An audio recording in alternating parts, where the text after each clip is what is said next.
Yeah, Hattie, here we are now just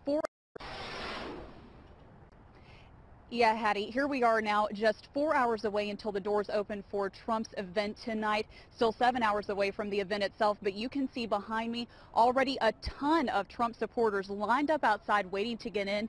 Some of these people even setting up tents and starting to sell T-shirts and buttons and foam figures in support of Trump.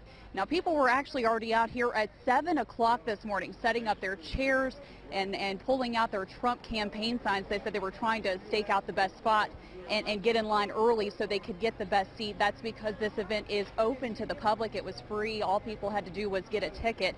Now tonight, Trump is bringing his Make America Great campaign to Charleston, and this is his first visit to West Virginia. The now presumptive Republican nominee really has an open path to the nomination since Ted Cruz and John Kasich dropped out of this race, and Trump is very popular here in the Mountain State. The latest polls showing him with a commanding lead over Kasich and Cruz before the two dropped out, and officials are expecting a large turnout for tonight's event. They're expecting at least 10,000 people to come out.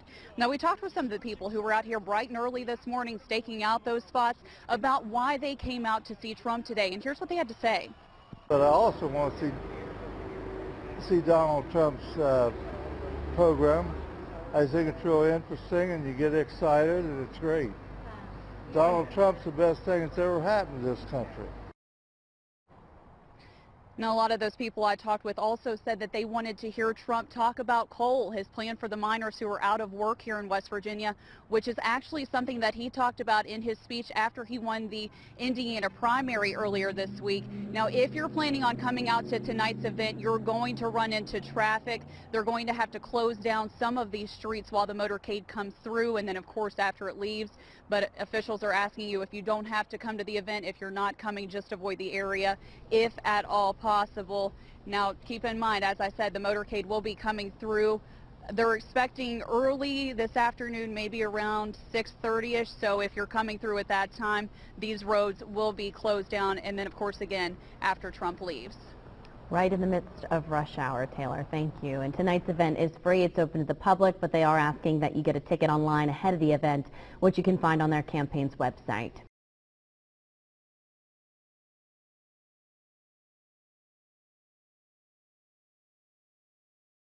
Thanks to the life-saving capabilities introduced by the Edwards Comprehensive Cancer Center, thousands of lives across this region celebrate 10 years with us.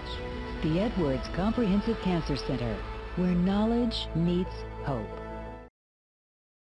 You have said throughout this process that you will support the Republican presidential nominee. Now you have a presumptive nominee, Donald Trump. Will you support him? Well, to be perfectly candid with you, Jake, I'm just not ready to do that at this point. I'm not there right now. And I hope to, though, and I want to. But I think what is required is that we unify this party. And I think the bulk of the burden on unifying the party will have to come from our presumptive nominee. I don't want to underplay what he accomplished. He needs to be congratulated for an enormous accomplishment, for winning not now a plurality of delegates, and he's on his way to winning a majority of delegates. But he also inherited something very special.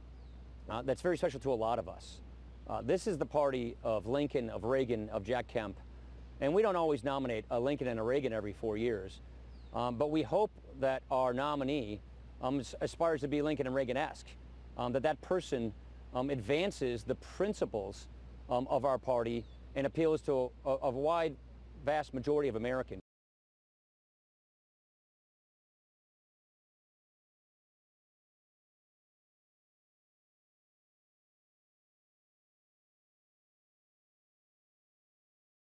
What is Donald Trump going to do now to try to reassure the Speaker of the House that he can unify the party, that he can be an effective Republican presidential nominee? Well, my goodness, he just got started. It's literally been 24 hours.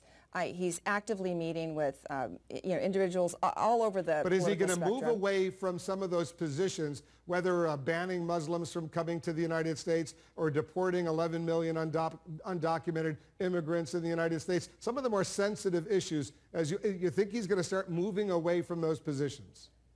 No, I think what everyone loves about Mr. Trump, the reason people are voting for him is because he says what he means, and he means what he says.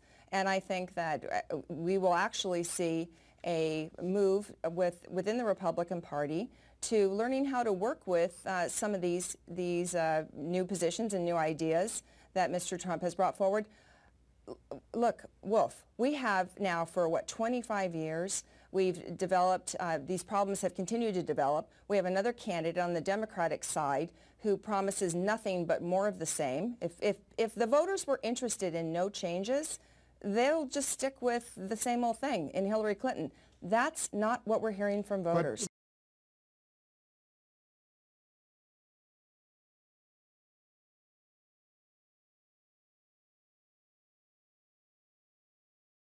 We are on the wrong track as a country. And we stay down this road much further with Hillary Clinton or Bernie Sanders, it's going to be ugly for this country. And so I desperately want to see us unify on principles and ideas and policies and an agenda and win the hearts and the minds of the vast majority of Americans and speak to everybody. And I am hoping that that's where this goes, but I don't know that that's where that's going to go. As the chair of the convention, which is something as part of my duty as Speaker of the House, I will be the chair of the convention. I'll gavel the convention in, and I'm hoping by then that this will be a unified party. But I think a lot of the burden is on the presumptive nominee to do that, and so we'll see. You have to unify all wings of the Republican Party and the conservative movement, and then take it to the country so that America, the vast majority of Americans, non-Republicans also, have something that they're proud to support and that we're proud to be a part of. And we've got a ways to go from here to there, and that's the point I'm trying to make.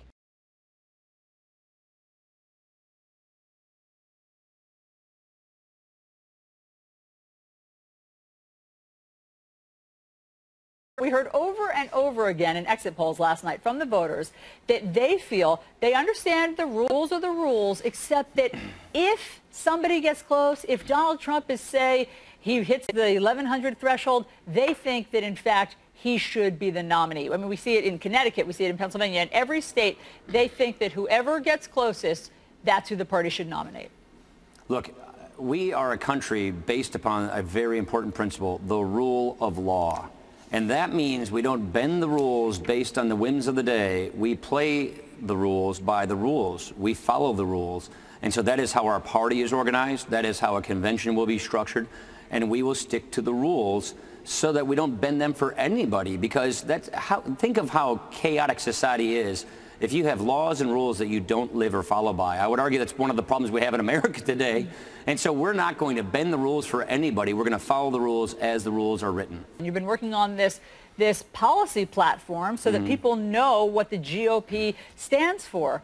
Is it complicated for you that the front runner of your party doesn't seem to comply with some of the tenets of the policy platform that you're putting together? In fact, he's quite at odds with it. He thinks that Social Security should be kept as is. He wants to raise taxes on the wealthiest people. He thinks that some non-nuclear countries should be able to have nuclear weapons. All of that stuff, does it complicate it for you?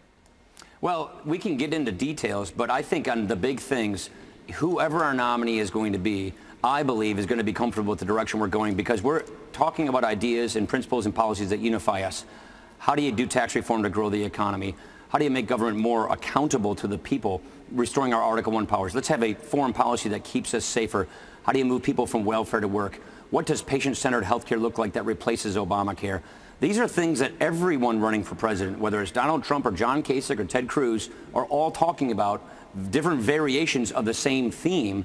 But this is something that unifies all of us, and I'm comfortable. And by the way, I've spoken to every one of these men. I know. They know where we're going. I mean, did they know where we're going, and they're comfortable with where we're going. So I feel like we will be able to unify Republicans and conservatives to offer the country this fall a very clear and compelling choice, so that the people of this nation get to decide where we go as a country. So in that phone call that you had with Donald Trump, he said that he's comfortable with your vision of the GOP. Yeah, I said, here's what we're doing, here's where we're going, here's why we're doing it. We decided this last year before the presidential election got even started, and yes, we had a very pleasant conversation.